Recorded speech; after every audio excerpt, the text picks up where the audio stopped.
Bonsoir à tous et bienvenue sur RTI 1 ce soir dans l'actualité.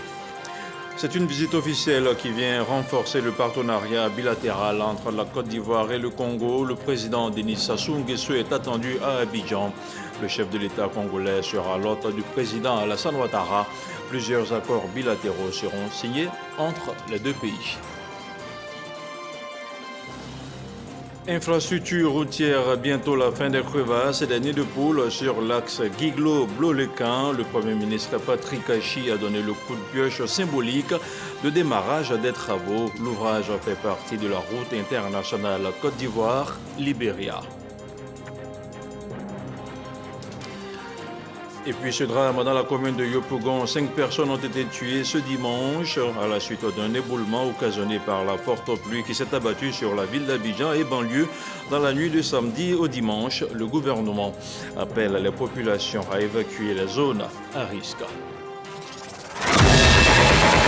Les titres, merci de regarder RTI 1. Je vous le disais il y a quelques instants, le président de la République du Congo est attendu à Abidjan dans seulement quelques heures.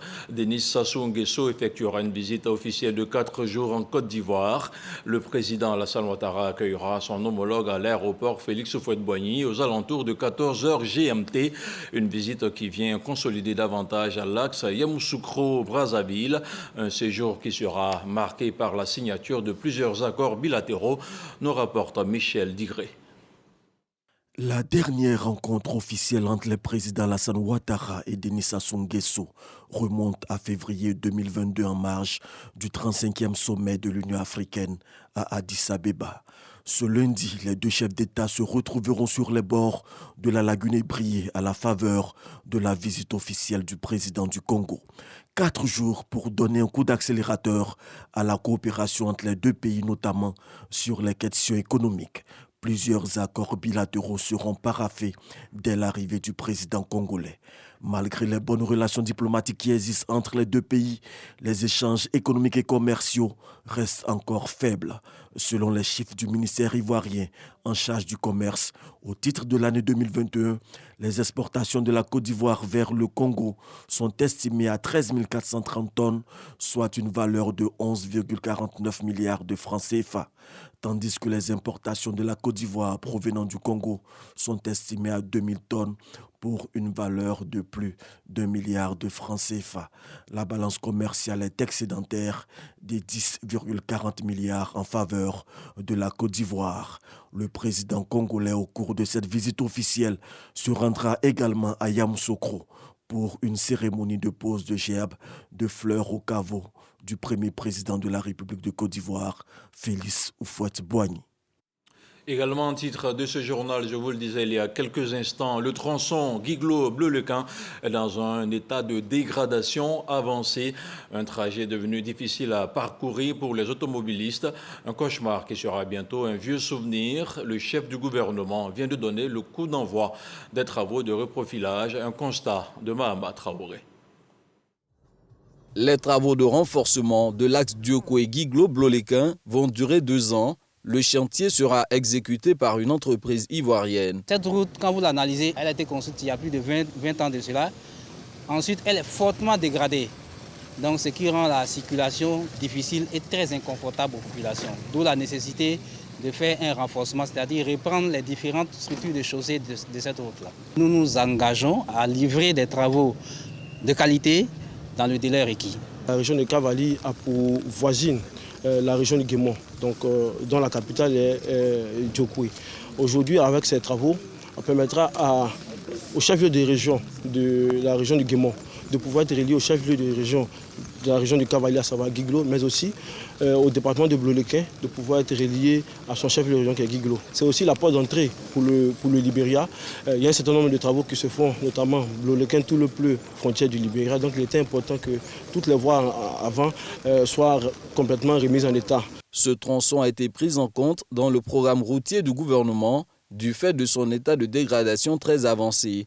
Surtout, l'axe Guiglo-Blolequin, les usagers qui le pratiquent au quotidien disent vivre un calvaire. Si la route est bien, c'est 1h30 comme ça. Mais avec l'état de la route là, souvent c'est 2 heures. souvent 2h30, souvent 3h. Bon, au-delà même c'est 3h parce que la route est coupée là-bas. L'état des routes n'est pas bon. Ouais. Et que ça casse toujours nos véhicules. Bon. Il n'y a pas la route là-bas même. C'est souffrance même qu'on mène là-bas. Vraiment, présentement, là, si on a eu la route là, ça va nous arranger. On a besoin de la route même, sérieux. Pour alléger les peines des usagers de cette route, l'État va investir 58 milliards de francs CFA. Le trajet est divisé en deux sections. La section Diokwe-Guiglo, longue de 35 km, et celle de 63 km, reliant Guiglo à Blolequin. En tout, un linéaire de 98 km à réparer. On reste dans le chef-lieu de région à Guiglo, où le Premier ministre a procédé au lancement des travaux de renforcement du tronçon Diokwe-Guiglo-Blolequin. Le trajet long de 98 km sera réhabilité à hauteur de 59 milliards de francs CFA et les travaux vont durer 2 ans. On retrouve encore une fois Mahama Traoré. À l'entrée de Guiglo, le cortège du Premier ministre franchit le futur Ex-Pont sur le fleuve Nzo. C'est l'occasion pour Patrick Hachi de marquer une escale pour s'enquérir auprès de l'agence de gestion des routes, maître d'ouvrage délégué, de l'état du chantier du nouveau pont. L'ouvrage en construction va mesurer 112 mètres de long. À ce jour, le taux d'avancement est estimé à 73% pour une livraison prévue d'ici décembre 2023, conformément au délai prescrit. Rassuré, le chef du gouvernement se rend sur la place publique de Guiglo pour lancer les travaux de renforcement de l'axe Diokwe-Guiglo-Blolequin. Les travaux sont prévus durer 24 mois. C'est entièrement financé par l'État de Côte d'Ivoire à hauteur de 58,8 milliards de francs CFA. De façon précise, entre Diokwe et Guiglo, nous avons 35 km qui sera entièrement réhabilité. Et ensuite, entre Guiglo et Blolequin, ce sont 3 km. Ce qui fait que lorsqu'on arrive à Blolequin, on peut complètement poursuivre sur tout le pleu et la frontière donc, du Libéria. Pour les populations de la région du Cavali, c'est le début du soulagement. Ce genre d'investissement qui avait cessé d'exister depuis la gouvernance du patriarche Félix Houphouët-Boigny, alors nous allons demander à la population qui dit mieux, qui peut faire mieux que Alassane Ouattara et son gouvernement. Vous venez aujourd'hui nous retirer une épine du pied. Le tronçon Diokwe, Guiglo, Blolequin, demain sera un vieux souvenir et nous aurons une magnifique route. Je sais les dispositions que vous avez prises pour la reprise effective des travaux. Blolequin, tout le fleuve frontière du Libéria. Elles n'ont pas encore fini de savourer leur joie que les populations du Cavali se voient annoncer d'autres bonnes nouvelles par le chef du gouvernement. Le président m'a demandé de vous informer que la prochaine fois, ce sera pour lancer Guiglo-Taï et en même temps, je lancerai la route Mans-Quibli. Cette route tant attendue, je la lancerai également. Patrick Hachi invite les populations du Cavali à adhérer à la vision du président Alassane Ouattara, une vision qu'incarne la ministre Anne-Désirée Ouloto, présidente du conseil régional du Cavali. Celui qui est en haut de la colline, qui voit loin, c'est lui qui vous montre la voie. Vous qui êtes dans la vallée, vous dites que vous connaissez la route. Entre vous deux, qui a raison? C'est Anne-Désirée Ouloto qui est sur le haut de la colline. Et de là où elle est, elle voit ce qui est en train d'arriver. Et elle ne veut pas que ça passe à côté de Guiglo. Elle veut que Guiglo ait sa part. Elle veut que le Cavali ait sa part. Alors de grâce, ne nous trompons pas de route. On marche, ça fait trop longtemps. En 10 ans, la Côte d'Ivoire a atteint le rayonnement qu'il avait du temps d'Oufoué. Et cela grâce à la paix, grâce à l'union, grâce à la cohésion sociale. Avant de quitter Guiglo, le chef du gouvernement est allé visiter le chantier de rénovation du centre hospitalier régional de Guiglo, rénovation émanant du programme hospitalier initié par l'État et qui devrait permettre d'améliorer le plateau technique et les capacités d'accueil de cet établissement sanitaire. On change de sujet pour parler maintenant de la fête de la lumière dans le village de Diom. Dans la sous-préfecture de Gouméré, les populations tenaient à remercier le chef de l'État pour l'amélioration qualitative de leurs conditions de vie. Une cérémonie présidée par le ministre d'État Kobena Kwasi Adjoumani, un reportage d'Herman Niamnia. C'est en 2019 que le village de Diom, situé à 14 km du chef-lieu de sous-préfecture Gouméré dans le département de Bondoukou, a été raccordé au réseau électrique national. Depuis ce temps, les populations de ce village profitent des bienfaits de l'électricité. 4 ans après, elles ont décidé de traduire leur reconnaissance au président de la République Alassane Ouattara, grâce à qui plusieurs villages en Côte d'Ivoire disposent aujourd'hui de cet élément essentiel du développement. Et aussi au conseil régional du Gontougo, avec à sa tête son président élu, Kobena Kwasi Adjoumani, qui a posé l'acte. Sans la lumière, on ne peut rien faire. Nous, à notre temps, on détruisait avec des bougies. Aujourd'hui, grâce au conseil régional, mon village est électrifié, tous les villages sont électrifiés. Nous sommes très contents de la lumière. La lumière, c'est le développement. Au nom de tous les chefs du village, je remercie le président de la République, son excellent monsieur Alassane Ouattara, sans oublier mon petit-fils, le ministre Adjoumani. L'électrification du village de Diom a coûté au conseil régional du Gontougo la somme de plus de 75 millions de francs CFA. Le président exécutif du conseil régional a indiqué que sous le leadership du ministre d'État Kobena Kwasi Adjoumani, la plupart des villages de la région sont électrifiés. Sur notre budget, nous avons électrifié 10 villages de cette région dont Diom. Je voudrais vous dire, la gestion des collectivités, mais c'est un art. Ne le fait pas n'importe qui. Le ministre d'État Kobena Kwasi Adjoumani a félicité les populations pour cette marque de reconnaissance avant de les assurer que le président de la République Alassane Ouattara est soucieux du bien-être de ses concitoyens. Lorsque nous avons avec nous un homme comme Alassane Ouattara, on ne peut que dormir tranquille. Et ces élections, nous allons les remporter avec vigueur. Pour matérialiser leur soutien aux actions de développement dans la région, les populations ont décidé de rendre l'ascenseur au moment opportun à leurs différents bienfaiteurs. À la suite des fortes pluies de ces dernières 24 heures, un glissement de terrain est vite arrivé dans la commune de Yopougon. Un glissement de terrain qui a provoqué un effondrement causant la mort de 5 personnes, tous de la même famille. La maison se trouvait dans une zone à risque. Le ministre de l'Hydraulique, Bouaké Fofana, s'est aussitôt rendu sur les lieux. Le reportage de Mohamed Khalil Diomandé et Grace Kando.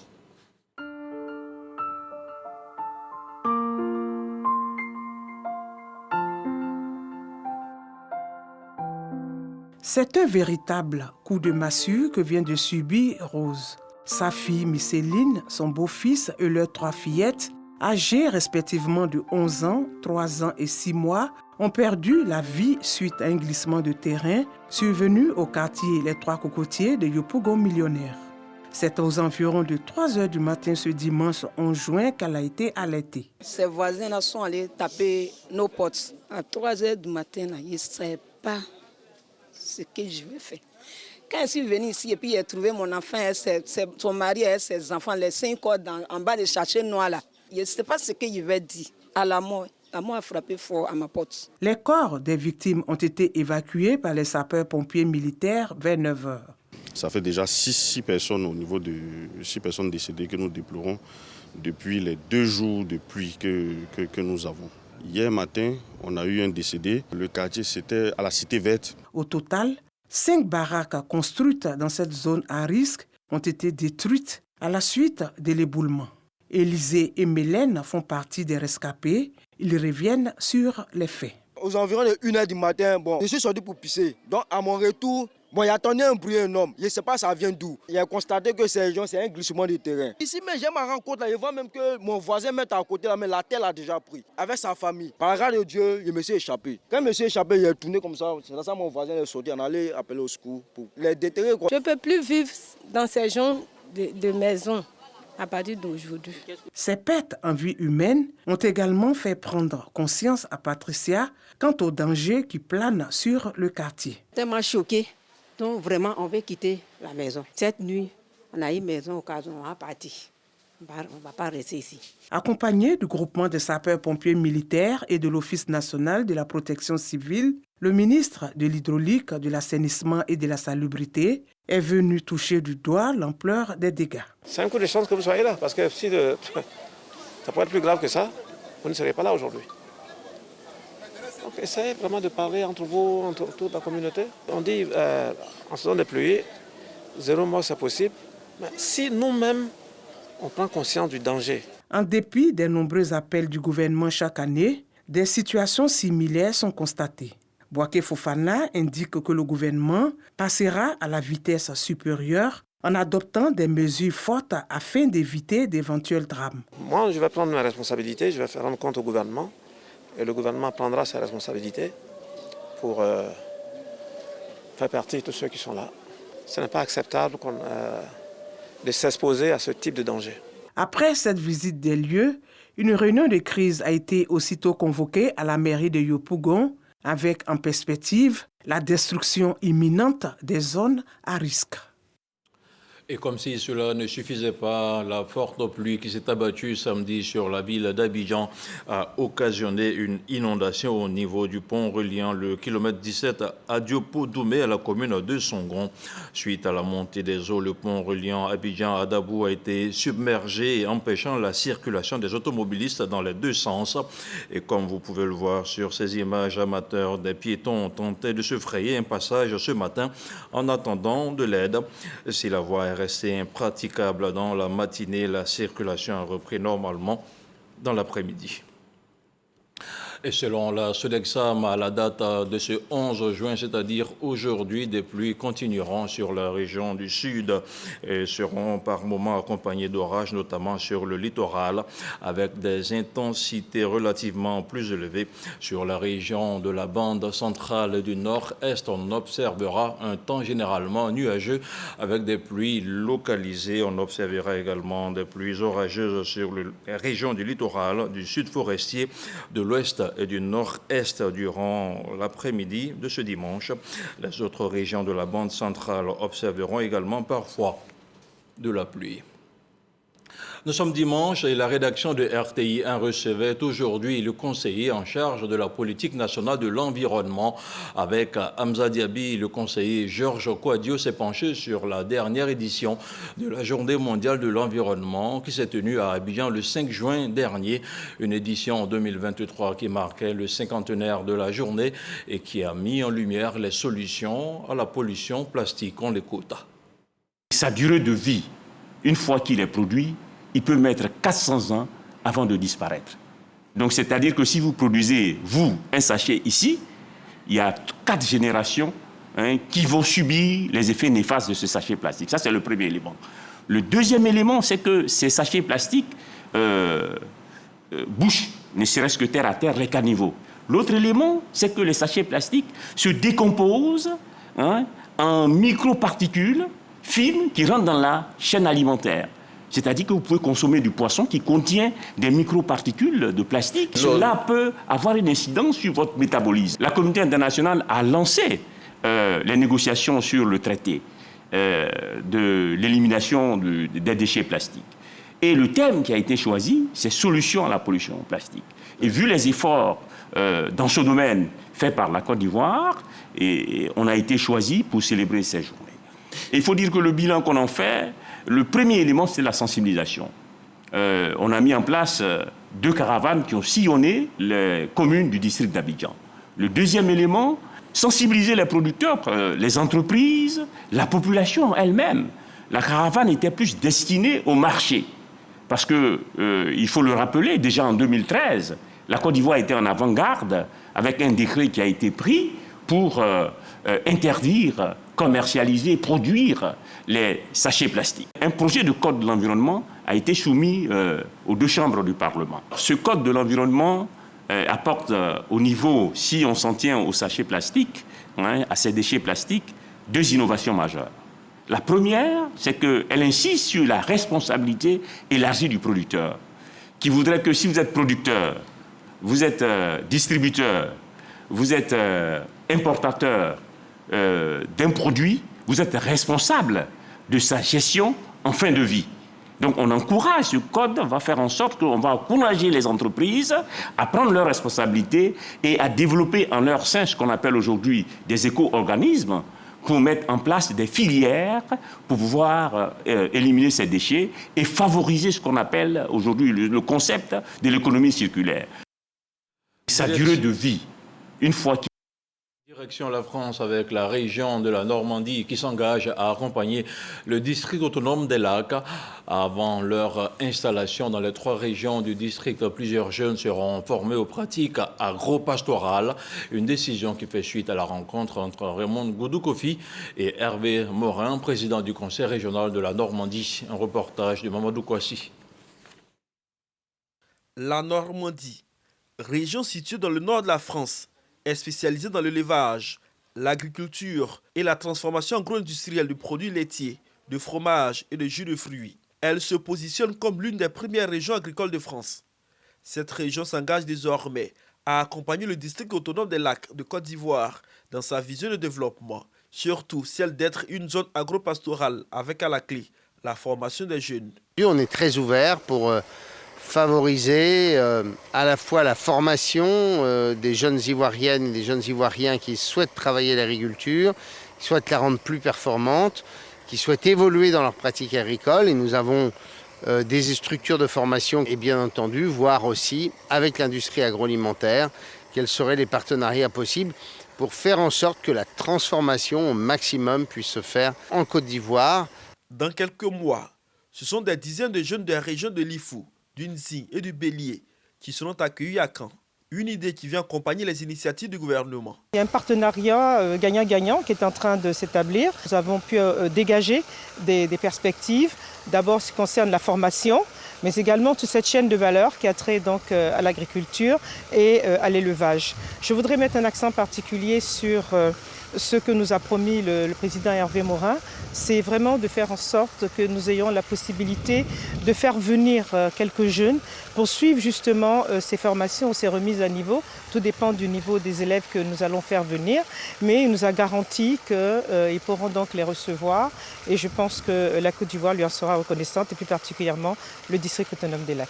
La ministre-gouverneure du district autonome des Lacs a saisi l'opportunité de cette rencontre pour faire la promotion du festival Zarama qui aura lieu du 28 au 30 juillet prochain à Toumoudi. Une invitation particulière a été faite à la région de la Normandie pour sa participation. On reste sur le vieux continent avec la Côte d'Ivoire qui participe à la 34e session du Conseil des ministres de la CIPRES, la conférence interafricaine de la prévoyance sociale. Maître Adama Camara conduit la délégation ivoirienne qui prend part à ces travaux et sur la table du comité d'experts, les mécanismes de bon fonctionnement des institutions de prévoyance sociale et l'adoption de projets communs. On retrouve à Genève nos envoyés spéciaux Ulrika Dongon et Serge Coléa. 17 ministres issus des pays africains, membres de la CIPRES, la conférence interafricaine de la prévoyance sociale, dont Maître Adama Camara, ministre de l'Emploi et de la Protection sociale, 26 directeurs généraux d'institutions de prévoyance sociale, au nombre desquels Denis Charles Kouassi de la CNPS, la Caisse nationale de prévoyance sociale, et Bertie Abdraman de la CGRAE, la Caisse générale de retraite des agents de l'État. Tous prennent part aux travaux de la 34e session du Conseil des ministres de la CIPRES. Avant le huis clos entre les ministres, plusieurs points relatifs au bon fonctionnement des institutions de prévoyance sociale. On échange, chacun apprend de tout le monde, mais sur les questions clés, comme l'extension aux travailleurs indépendants, la digitalisation ou bien l'équilibre financier, la Côte d'Ivoire est une référence. Et nos pairs le reconnaissent et nous félicitent pour cela. Et la CIPRES, en prenant un peu de chaque côté, met en place des systèmes de référence qui permettent à des caisses qui veulent se lancer dans certains projets avoir des normes, des références. Nous avons aujourd'hui beaucoup d'enjeux en matière de protection sociale.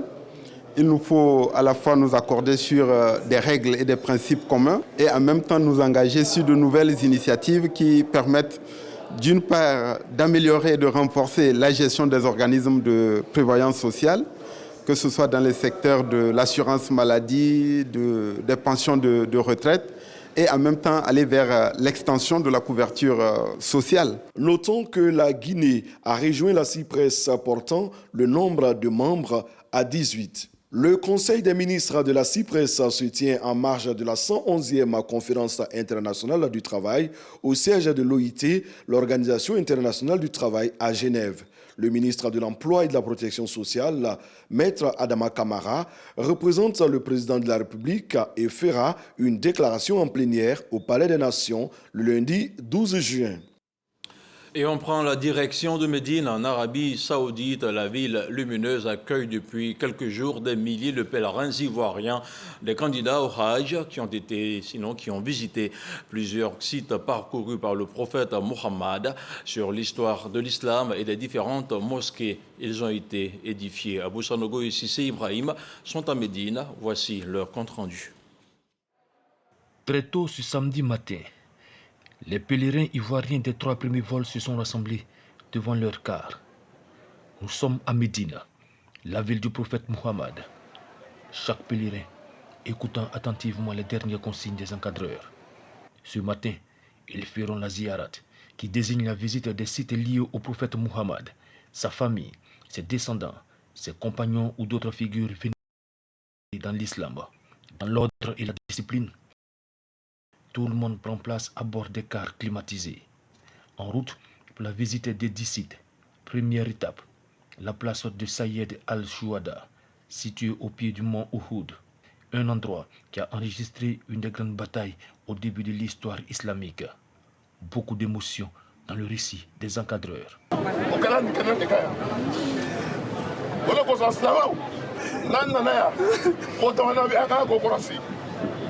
À quelques pas de là, se trouve le cimetière des martyrs d'Uhud, qui se distingue parmi les monuments les plus importants visités à Médine.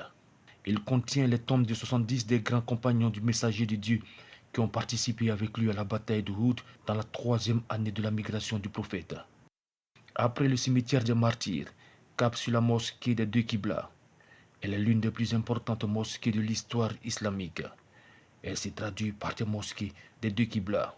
Entendez, 2 directions, où le prophète Mohammed a reçu la révélation de changer la direction de la prière de Jérusalem à la Mecque. Les pèlerins profiteront de l'occasion pour prier. En principe, le pèlerinage même se fait à la Mecque. Mais avant d'aller à la Mecque, il faut préparer les pèlerins, car le prophète sallam, l'islam lui a été révélé à la Mecque, mais c'est ici que l'islam a commencé à propager. Ce sont des enseignements que nous donnons aux pèlerins pour les préparer au Hajj. Dernier site visité, la mosquée de Kouba, à environ 3 km au sud du centre-ville de Médine. Elle aurait été la première mosquée construite juste après l'exil du prophète de l'islam et de ses compagnons. Mohammed aurait passé plus de 28 nuits dans ce lieu de prière. Et d'après la tradition islamique, faire 2 rakats surrogatoires dans cette mosquée équivaut à une umrah, une visite guidée bénéfique pour l'ensemble des pèlerins.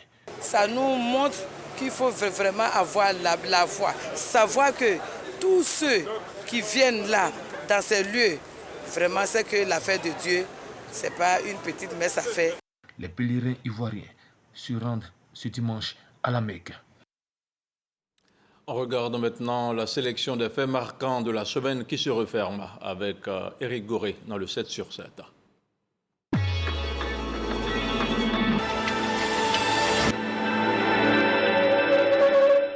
Mike Pence a officiellement déposé lundi sa candidature à l'investiture du Parti républicain pour l'élection présidentielle de 2024 aux États-Unis. Le conservateur Mike Pence va être opposé au sein de son parti à Donald Trump, dont il a été pendant 4 ans le fidèle vice-président.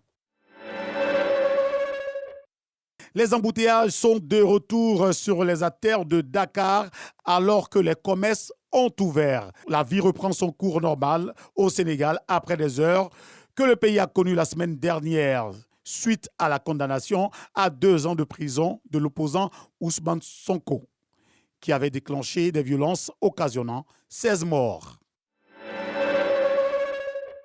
N'Golo Kanté, qui a passé ce mercredi sa visite médicale à Londres, touchera 100 millions d'euros par saison. Le champion du monde de 2018 pose ses valises à Jeddah. Il rejoint Al Ittihad avec son contrat. En Arabie Saoudite, il évoluera aux côtés de Karim Benzema. Sur un de ses réseaux sociaux, l'ancien président américain Donald Trump annonce avoir été inculpé dans l'affaire des archives de la Maison-Blanche retrouvées dans sa résidence en Floride. Dans plusieurs messages publiés ce jeudi, Donald Trump affirme être innocent. L'attaque d'un hôtel à Mogadiscio, revendiquée par les combattants islamistes proches d'Al-Qaïda vendredi, s'est terminée après des échanges de tirs nourris entre les forces de l'ordre et les assaillants qui ont tous été tués. Le club anglais remporte son premier titre en Ligue des Champions grâce à une victoire 1-0 contre l'Inter Milan samedi au stade olympique de Atatürk. À Khartoum, les violences ont repris ce dimanche par des tirs d'artillerie après l'expiration d'une trêve de 24 heures négociée par les médiateurs saoudiens qui avaient commencé. Les deux parties s'étaient pourtant engagées à cesser les combats dans tout le pays pour permettre l'arrivée de l'aide humanitaire.